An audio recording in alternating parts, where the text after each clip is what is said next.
repasando los candidatos que se presentan en las próximas elecciones. Él jugó al fútbol en All Boys, pero sé que es de Boca Junior. Así es. ¿Digo bien? Bueno, terminó abandonando el sueño de tantos por la militancia, cosa que también le ha pasado a algunos otros. Así que en el secundario el señor decidió dedicarse a la política. Bienvenido, Itay Hartman, precandidato a diputado nacional por Camino Popular. Fuerte el aplauso, bienvenido. Gracias. Bueno, uno de los Muchas casos gracias. que habla elocuentemente de la renovación de la edad, o de la posibilidad de renovar en todo caso con la edad de la política, ¿no?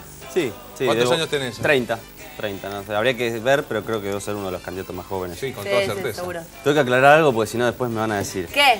Porque no fue solamente por la militancia, ¿no? También Fue una lesión. no es que si no hubiera dejado, hoy estaría jugando en el Barcelona. Digo, No tampoco, sería Messi. digo para ¿Quién tampoco. sabe? Porque si no después salió esa entrevista y me Pero le pregunto me a Pulpo, critican, me Pulpo, dicen, ¿Qué, te decí la verdad. lesionaste? ¿Qué te por el, pasó? por el- No, digo, por a el veces- aspecto de qué jugaba Itay. Ah, qué buena pregunta. ¿Marcador de punta de izquierda o derecho? Izquierdo. Para mí de 4 jugaba. Jugaba de carrilero, de 4, jugué de 8. Por ¿Qué la significa derecha. eso? bien, Traducime porque no... Claro. Sí, para la banda derecha de la cancha, Ah, ibas por abajo derecha. de 4, viste, el 4 es el que juega, marca en la punta, pero también tiene proyección. ¿Siempre zurdo o derecho? No, derecho. Ah, eras derecho. Sí, Mirá sí, vos. Le pegaba con Sí, la sí. derecha, después eligió un camino por la izquierda. Tenemos a alguien Está para muy fichar, bien, está Carlos. muy bien. Bueno, bienvenido, Itay. No, por Tenés favor. este nombre que todos te dicen Itay. Sí, estoy Incluso acostumbrado. nosotros. Estoy Estás acostumbrado. acostumbrado. De hecho ni lo corrijo. ¿Qué significa Itay? Mira, el origen es bíblico del nombre. Mis Quizás viejos- lo pronunciamos en guaraní nosotros, ¿no? Sí. Como el Banco Itaú, por dar un ejemplo, que es guaraní la Ajá, palabra. Sí, no es guaraní. Mis viejos me lo pusieron, simplemente lo escucharon, les gustó. Ah. Pero bueno, después yo investigando conocí eso. Es una historia no muy conocida, obviamente, de la Biblia, si no habría más. Y ¿Tus viejos eran muy católicos? ¿Son muy católicos? No, en realidad es un nombre hebreo. Yo vengo de familia judía. Y bueno, ese es el origen. Fue un personaje de la época del rey David, más o menos. Que bueno, tuvo un papel, podríamos decir, de extra en la Biblia. Pero bueno, llevo su nombre. Pero les Bien. gustó el nombre. En la crisis política y social, además de económica de Argentina del cambio de siglo, ¿vos vendías relojes por la calle en Constitución? Bueno, en realidad tuve muchos trabajos de ese tipo, ¿no? En un contexto donde, como ustedes saben, había mucha desocupación, una crisis social, no solamente política, económica. Acabas de salir de secundario, estamos Claro, hablando yo de terminé el secundario y de hecho no entré a la universidad, ¿no? Porque laburaba, necesitaba laburar. Vengo de una familia de clase media, pero igualmente en esa época incluso la clase media Sí, estuvo claro. muy mal. Mi viejo estuvo mucho tiempo sin laburo.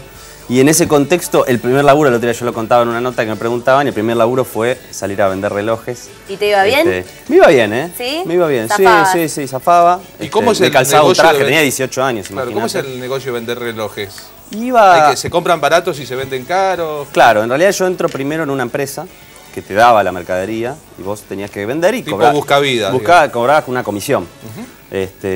Y nosotros íbamos, con dos más, iba a la zona de retiro, me metía en los bares, hablaba con la gente y trataba de vender. Nos iba bastante bien. De hecho, no lo conté en la otra nota, pero dejé de vender porque un día nos llevaron detenidos. Tuve 24 horas detenidos porque estábamos vendiendo en un bar del subte. Y nos llevaron a la comisaría, me acuerdo, del subte que queda, si no recuerdo mal, en la estación Boedo de la línea E. Mira. Y ahí nos confiscaron la mercadería, bueno, todas Pero que historias no de se- esa época. ¿Era ilegal vender? No, porque te agarran, vos no tenés la factura en ese momento de la Bien. mercadería que tenés, entonces... Bueno, y pasando a lo que tiene que ver con la política. Déjame que termine una cosa Sí, con ¿qué? esto. ¿Y cuál era el truco para vender bien relojes? ¿Tenías una estrategia? Y mirale los ojos que tiene. El truco... Por No lo sé, menos. yo no le compro un reloj a un tipo por los ojos. Bueno, ¿no? vos No, la clave es la actitud.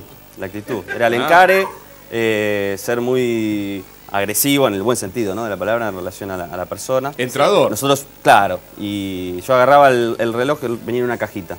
Una cosa que hacía mucho era sacarlo, me entraba en un bar y le ponía el reloj en la mano a la persona, sin decirle nada antes. Véndaselo a Camaño. Y le decía después, decía, bueno, ¿ves ese a reloj? Camaño. Sentilo, y el tipo hacía así, decía, mirá, sí, está bueno. Decía, bueno, acá en la estación te lo venden a 30 pesos, hoy solo por 10, y así. Ah, bueno, y después tuve muchos trabajos de vendedor, Dame así, cinco. trabajos precarios, ¿no? Que bueno, eran propios de la época y sobre todo de los jóvenes, ¿no? Está muy bien. Bueno, pasando al tema que tiene que ver con la política, bueno, ahora obviamente es tu carrera, es tu profesión, pero en algún momento tuviste que optar. ¿Y por qué optaste por la militancia? Bueno, fue en el mismo contexto, ¿no? En un contexto social muy complicado, donde muchos jóvenes nos sentíamos interpelados la necesidad de hacer algo para cambiar las cosas, ¿no? Yo empecé a militar, de hecho, en realidad en el secundario, pero después cuando termino, empiezo a hacer trabajo barrial en una villa, en Capital. ¿En cuál? En Ciudad Oculta, que en la zona de Mataderos, Lugano. Tuve bastantes años, hacíamos alfabetización de adultos. Bueno, trabajábamos en un comedor. Ese fue mi origen, digamos, el principio de la militancia. Después, cuando entré a la universidad, empecé a activar o a participar activamente de la vida política universitaria, hasta que en el 2010 fui presidente de la Federación Universitaria de Buenos Aires. Sí. Y bueno, y ahora en esta nueva etapa, ¿no? Claro. Pero la verdad que no me considero, digamos, una profesión la política. No. De hecho, no vivo de la política. ¿Qué es? No, para mí es una vocación. Una vocación que tiene que ver, un compromiso para cambiar, para luchar contra las injusticias, para pensar que se puede vivir en otro tipo de sociedad. También una elección, obviamente, porque tenías otros caminos y te inclinaste Sí. por esto. Sí, sí. Buenos Aires es la ciudad más rica de la Argentina, la capital es. federal es la ciudad más rica de la Argentina. Es posible que sea una de las más ricas de América Latina, pero vos has dicho que en el sur de la ciudad 1 de cada 5 personas vive en una villa miseria. Es como Exacto. si en la Argentina hubiera dentro de la capital federal zonas que son París, otras que son Londres y otras que son las afueras de Beirut. Sí. Es la ciudad más rica, el PBI per cápita más alto de la Argentina, y es el segundo distrito con mayor presupuesto, ¿no? Es decir, que el Estado tiene más recursos. El Sí. primero Después es de la provincia de Buenos Aires, obviamente. No, digo de la provincia de Buenos Después Aires, de la obviamente, por provincia. su tamaño. Claro. Y después viene Capital Federal.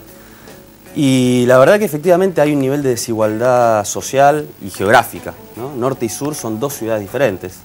Esto no hace falta ser especialista, ¿no? Uno recorre la ciudad, Palermo, Belgrano, incluso ahora Caballito es una cosa, Mataderos, Lugano, Flores es otra. Sí. Y vivimos como en dos ciudades diferentes. Y muchas veces se subestima esto porque a veces nos creemos que en la ciudad de Buenos Aires todos estamos bien, ¿no? Porque a veces Porque estamos en la ciudad, en el contexto. nos movemos por el centro, por los Claro. barrios, decimos, che, pero acá está todo bárbaro, todo fenómeno. Pero en la periferia de la ciudad de Buenos Aires hay niveles de pobreza que no tienen nada que envidiarle a otros lugares del país. Y A los lugares más pobres del país. Exacto. Y de hecho el tema de la vivienda, que vos mencionabas por el tema de las villas. 1 de cada 5 vecinos de la ciudad de Buenos Aires en el sur vive en villa. Mira, de los números oficiales que maneja el gobierno de la ciudad, hay 500.000 personas que viven en situación precaria. Esto es en villas, Sí. en situación de hacinamiento, en hoteles o pensiones, o directamente en la calle, ¿no? Sí. En una ciudad donde habitan 3 millones, estamos hablando de 1 de cada 6 habitantes. Y eso tiene que ver con cómo fue creciendo esta ciudad, ¿no? Cómo se fue desarrollando, en lugar de priorizar las necesidades sociales de la vivienda, priorizando lógicas que tienen más que ver con el negocio inmobiliario y demás. Y de hecho, los jóvenes en particular, hoy, en nuestra experiencia cotidiana, vemos cómo es prácticamente imposible acceder ¿Y a una cómo vivienda en ves esta una ciudad. solución para el tema de las villas? No, yo creo que en realidad incluso hay legislación. Hace unos años se aprobó una ley para urbanizar la Villa 31, que es una ley interesante porque contó con la participación de los propios vecinos de la villa, ¿no? Que esto es importante decirlo, porque cuando uno plantea la urbanización de las villas no es solamente que el Estado vaya, ¿no? Y integre a esa villa como un barrio más de la capital federal.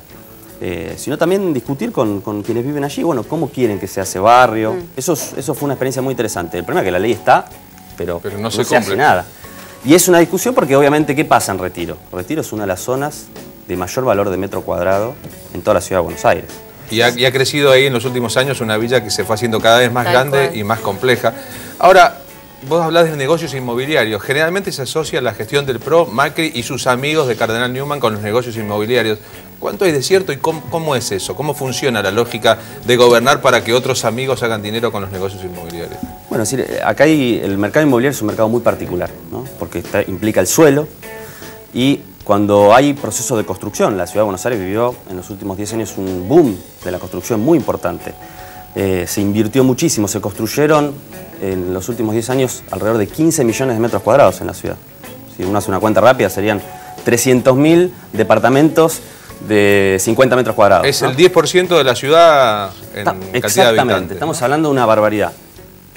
El problema es, primero, qué tipo de construcción se hizo. Se concentró todo en la zona norte y además un tipo de viviendas básicamente destinado a las clases medias altas para arriba, así viviendas Sí. lujosas y demás. Eso genera que hay un proceso de valorización de las propiedades, que uno lo ve, todos los años valen más. El metro cuadrado está cada vez más caro. Cada vez es más difícil acceder a comprar, por lo tanto, la gente mucho se vuelcan al alquiler, eso hace que aumenten los alquileres, y por lo tanto, si vos comparás, por ejemplo, 2001, 2010, que se hicieron los censos nacionales, tenés que aumentó un 50% la cantidad de gente que alquila en la Ciudad de Buenos Aires y aumentó un 50% la población en villa. Y estamos comparando con el 2001, es decir, no estamos comparando con un momento donde la Argentina estaba bien. Aquel era un momento de presión. Ahora, son grandes temas, las villas, el negocio inmobiliario. ¿Cómo se solucionan a largo plazo? Porque nada de esto ocurrió ni se puede solucionar en 6 meses ni en un año. Lo primero es que tiene que haber una regulación del mercado inmobiliario. O sea, me parece lo que está demostrado después de estos 10 años es que el mercado inmobiliario, funcionando por sí solo, no va a resolver los problemas del déficit habitacional, de la necesidad de vivienda. Y tiene que estar el Estado de la ciudad. Tiene que estar el Estado regulando ese mercado, regulando los alquileres, planificando hacia dónde crece y se desarrolla la ciudad de Buenos Aires. Bueno, lo intentaron, ¿no? Desde el gobierno de Macri, ¿no? Bueno, el pasa es que el gobierno de Macri justamente lo que hace es favorecer justamente el negocio inmobiliario. Ahora también lo está haciendo en la zona donde hay sur. una necesidad, ve un negocio. Un negocio. Y porque hay intereses muy poderosos en esto, ¿no? Estamos hablando de grandes. La ciudad de Buenos Aires, el sector inmobiliario es la principal industria. Claro. Y si uno se fija, por ejemplo, el gobierno de la ciudad promueve esa industria, incluso promueve inversiones extranjeras para que se desarrolle en el mercado inmobiliario, pone como atractivo para esas inversiones que sube el precio de las propiedades.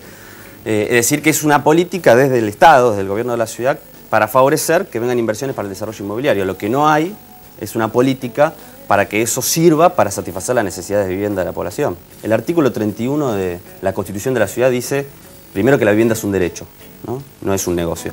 Y segundo, que dice que la ciudad tiene que tener una política para desincentivar la lógica de la especulación inmobiliaria.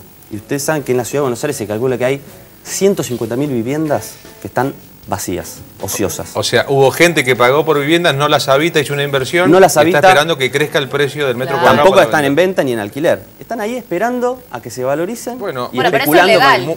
Muchos que han mirado eso, bueno, es legal pero es inmoral.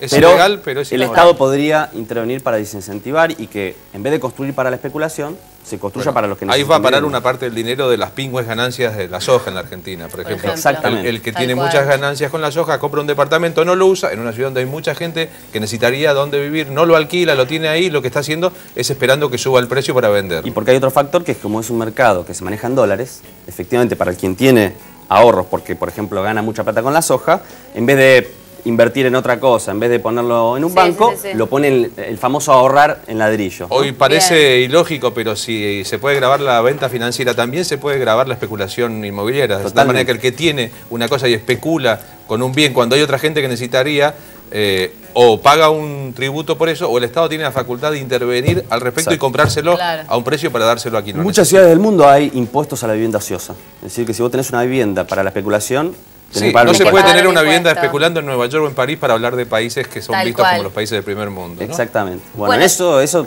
son parte de las batallas que hay que dar acá en la ciudad de Buenos Aires. Bien, ¿y en lo que tiene que ver con la educación?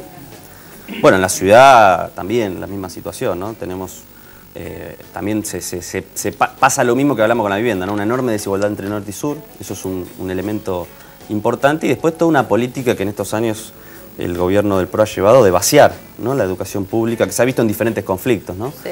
El último de hecho, es el de sacar estas materias, ¿no? De ahora un poco el plan. Está la discusión sobre un nuevo plan para la secundaria, que la verdad que es una vergüenza. Sin historia argentina. Una vergüenza, ¿no? Totalmente. Pero tuvimos muchos conflictos en estos años. Tuvo conflictos con los docentes, ¿se acuerdan cuando quiso sacar la Junta de Clasificación? Con los alumnos. Y tuvo conflictos con los estudiantes porque salían a protestar o a tomar los colegios porque se le caía el techo en la cabeza, y el gobierno de la ciudad... Y ahora los tiene con los padres y con los que piensan porque quieren cambiar los planes de estudio. Vos pertenecés a la fuerza que orienta a Claudio Lozano, es una fuerza relativamente nueva. ¿Qué crees que tiene de nuevo para aportar dentro del caldeado aspecto de la política en la ciudad de Buenos Aires?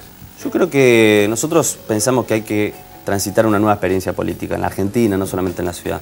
Y la verdad que las viejas estructuras políticas en la ciudad, en distintas provincias, incluso a nivel nacional, sean gobierno o sean oposición, en general nos parece que tiene una lógica que dificulta la posibilidad de resolver los problemas concretos. Y nosotros planteamos, o tenemos como un principio importante, la lógica de una lógica de construcción que tiene que ver con lo colectivo y lo democrático, ¿no? Uno está muy acostumbrado a que la política es delegar, ¿no? Votar cada 2 años. Votar y olvidarse, claro, desligarse. Y nosotros pensamos que la política debería ser mucho más involucrarse, participar.